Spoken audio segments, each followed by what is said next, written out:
Un soir d'hiver, Madame Hall a expulsé ses filles de la maison, malgré leurs incessantes supplications. Mais la vieille femme n'est pas entièrement à blâmer pour ce qui s'est passé ce jour fatidique. La vie n'a jamais été tendre avec Madame Hall. Elle avait perdu ses parents dans un accident de voiture lorsqu'elle était jeune, et son mari bien-aimé était décédé juste après qu'elle eut donné naissance à leur deuxième fille, Cathy. Comme Madame Hall n'était pas très instruite, elle a exercé un petit emploi et a loué une petite maison où elle a vécu avec sa fille Isabelle, âgée de 5 ans, et sa fille Cathy, qui venait de naître. Elle travaillait dur pour subvenir à leurs besoins et passait son temps libre avec les enfants. Elle pensait que, même si l'on était très occupé, il fallait toujours trouver du temps pour ses enfants. Cependant, lorsque ses filles ont grandi, le destin a choisi de la mettre à l'épreuve une fois de plus. Madame Hall n'a reçu que peu de reconnaissance de la part de ses filles, bien qu'elle ait été une mère diligente et attentionnée toute sa vie. Elle n'a cependant pas perdu espoir, espérant qu'elle obtiendrait un emploi après avoir obtenu leur diplôme universitaire et qu'elle commencerait à l'aider. Malheureusement, les choses se sont passées différemment. Madame Hall est rentrée chez elle un jour après une nouvelle journée de travail difficile et a découvert un jeune homme inconnu. Sa fille aînée, rougissante, lui a présenté son conjoint. Isabelle a amené Jack et lui a dit sur le pas de la porte qu'il résiderait dans sa maison jusqu'à ce qu'il puisse louer la leur. Et, bien sûr, les jeunes mariés n'ont pas songé à leur espace de vie. Le premier enfant d'Isabelle et de Jack s'est installé avec Madame Hall et Cathy dans la petite maison. Madame Hall, si est le moins que l'on puisse dire, en est devenue dingue, mais elle n'a pu s'opposer à quoi que ce soit. Elle fit à nouveau confiance à la santé mentale de sa fille.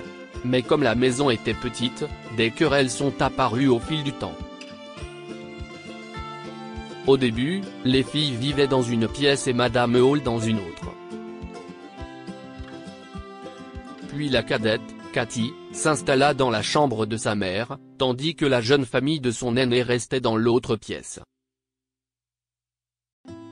Madame Hall a atteint l'âge de 60 ans.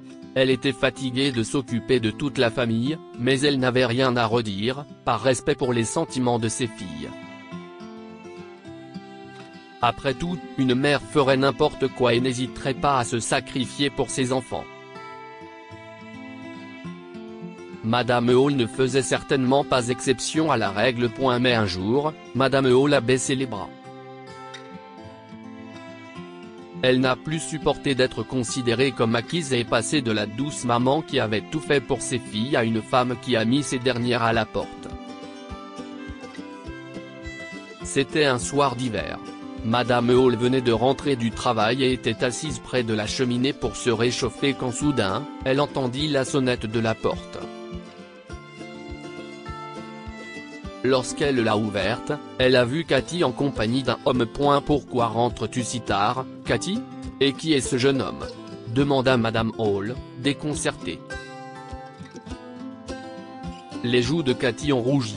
Eh bien, il s'appelle Adam, maman. Si est mon petit ami. Tu ne m'as pas dit qu'il allait venir, Cathy, répondit Madame Hall, dissimulant son agacement face à l'habitude de ses filles de ramener leurs amants à la maison.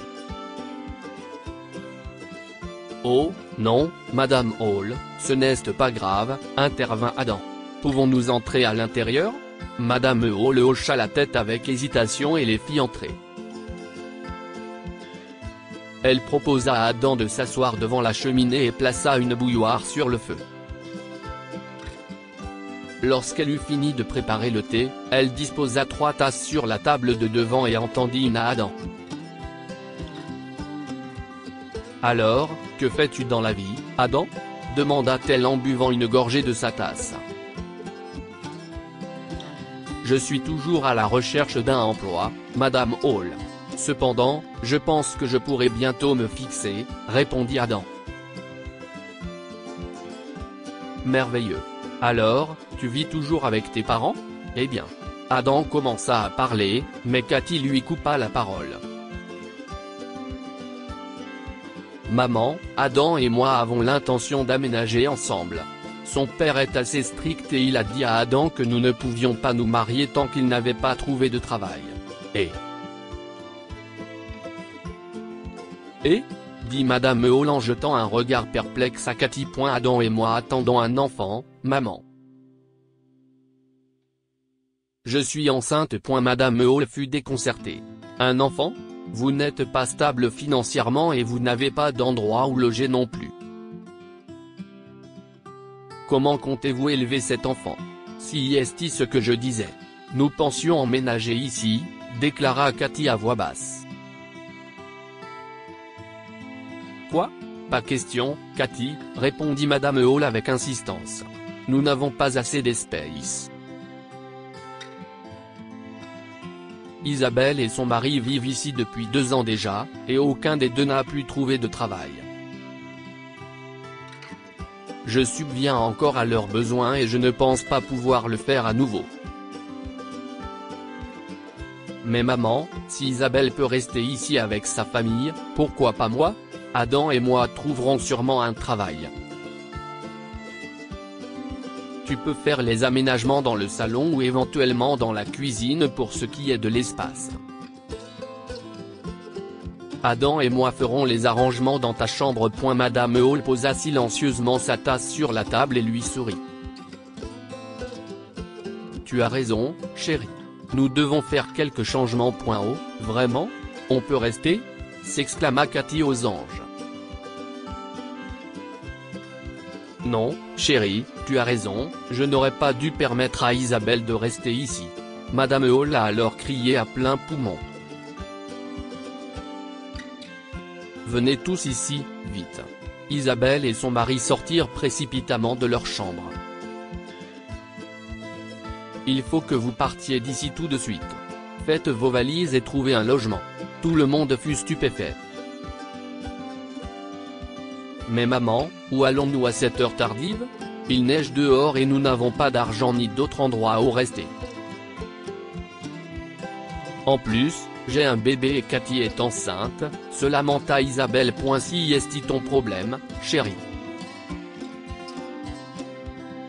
J'ai tout sacrifié pour vous, y compris mon confort. Mais qu'avez-vous fait? Vous me considérez comme acquise. Aujourd'hui, ma fille cadette a exigé que je dorme dans la cuisine pour que son petit ami soit à l'aise. Vous êtes sérieux? Vous ne respectez pas du tout votre mère? Soudain, le silence envahit toute la pièce. Rester silencieux ne va pas vous aider. Vous n'avez qu'une heure. Bougez-vous, dit Madame Hall en reprenant la parole. Isabelle et Cathy ont tout fait pour convaincre leur mère de ne pas les mettre à la porte. Mais Madame Hall était catégorique et, ce soir-là, Isabelle et Cathy ont dû partir. 10 ans plus tard, le destin les ramena dans la maison de leur mère. Un après-midi, les filles rendirent visite à Madame Hall et pleuraient de façon inconsolable. Elles ont déclaré qu'une fois qu'elles ont commencé à vivre seules et à élever leurs enfants, elles ont réalisé combien de sacrifices il fallait faire. Elles ont déclaré qu'il leur était difficile de s'adapter aux besoins de leurs enfants tout en s'occupant de leurs factures et de tout le reste. Désolée, maman, nous n'avions aucune idée de tout ce que tu sacrifiais pour nous. Nous comprenons à quel point cela a dû être difficile pour toi, déclara Isabelle. Oui, maman. S'il te plaît, pardonne-nous. En fait, s'il te plaît, emménage avec l'une d'entre nous. Nous sommes désolés de ne pas vous t'avoir contacté, ne serait-ce qu'une fois en 10 ans, ajouta Cathy. Les yeux de Madame Hall se sont écarquillés et elle les a serrés dans ses bras. Ah, mes filles ont enfin grandi. D'ailleurs, quand pourrions-nous nous retrouver pour un dîner en famille chez moi? Et ne vous inquiétez pas, nous avons assez de place pour tout le monde. Tous trois se mirent à rire et, à partir de ce jour, les petits-enfants de Madame Hall lui rendirent souvent visite. Ils sont redevenus une famille heureuse. Que pouvons-nous apprendre de cette histoire? Parfois, il faut être strict avec ses enfants pour qu'ils se rendent compte de leurs erreurs. Si Madame Hall n'avait pas été stricte avec ses filles, elle n'aurait jamais appris les nombreux sacrifices de leur mère. Arrêtez de considérer vos parents comme acquis. La façon dont Isabelle et Cathy ont profité de la gentillesse de leur mère n'était pas correcte du tout. Partagez cette histoire avec vos amis. Elle pourrait égayer leur journée et les inspirer. Lire aussi, la fille d'un propriétaire d'hôtel se moque d'une femme de chambre jusqu'à ce qu'elle entende son père s'adresser à elle par haut-parleur. Histoire.